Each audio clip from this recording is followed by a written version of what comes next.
Akwụkwọ mbụ nke Samuel, isi nke 3. Nwata ahụ bụ Samuel wee na-ejere Jehova ozi n'ihu Eli. Okwu Jehova wee dị oke ọnụ na mgbe ahụ.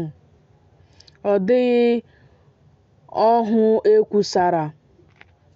O ruo n'ụbọchị ahụ, mgbe Eli na-edina n'ala n'ebe ya, ma anya ya malitere ịhụ inyoghị na ọ pụghị ịhụ ụzọ. Mgbe oriọna Chineke aka anyụghị anyụ, mgbe Samuel na-edina ala n'ụlọ ikwu Jehova, ebe igbe Chineke dị, Jehova kpọrọ Samuel oku, o wee sị, "Lee m." O wee gbakwuru Eli sị, "Lee m, n'ihi na ị kpọrọ m oku." Ọ sị, "Akpọghị m oku.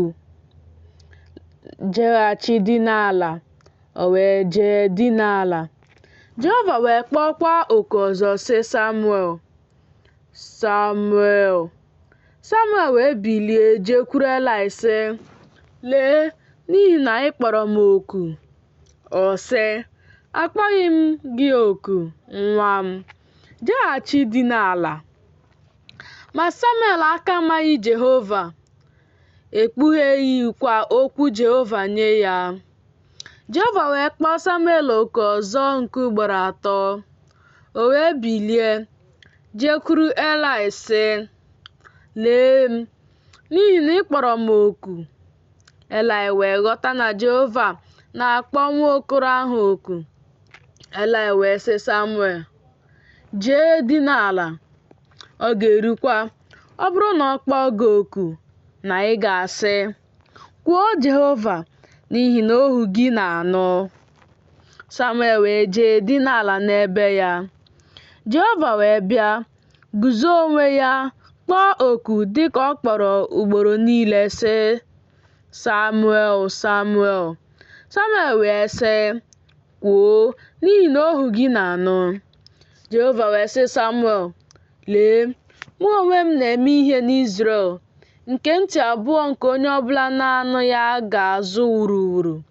N'ụbọchị ahụ, m ga-eme ka okwu niile nke m kwuworo banyere ụlọ ya guzosie ike megide Eli site na mmalite wee ruo ọgwụgwụ.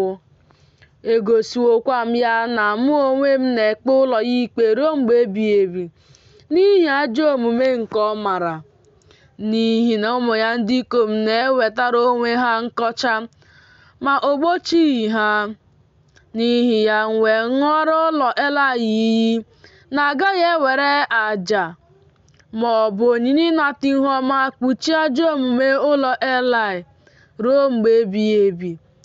Samuel wee dina ala ruo ụtụtụ, wee meghepụ ọnụ ụzọ ụlọ Jehova.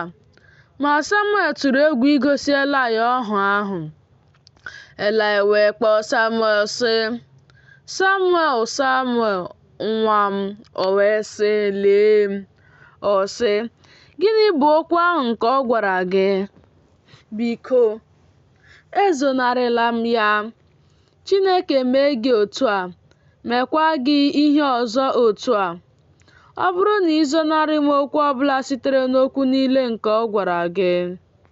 Samuel wee gosi okwu ahụ niile. Ọ dịghịkwa ihe o zonarịrị ya. O wee sị, "Jehova ka ọ bụ, ya mee ihe dị mma n'anya ya." Samuel wee too, Jehova nọnyekwara ya. O kweghịkwa ka okwu daa n'ala sitere n'okwu ya niile. Izrel niile site na Dan wee ruo Bịasheba wee mara na emewo Samuel onye kwesịrị okwukwe iburu Jehova onye amụma. Jehova wee mee ka ahụkwa ya anya ọzọ n'ime Shilo, n'ihi na Jehova kpughere onwe ya nye Samuel n'ime Shilo n'okwu Jehova.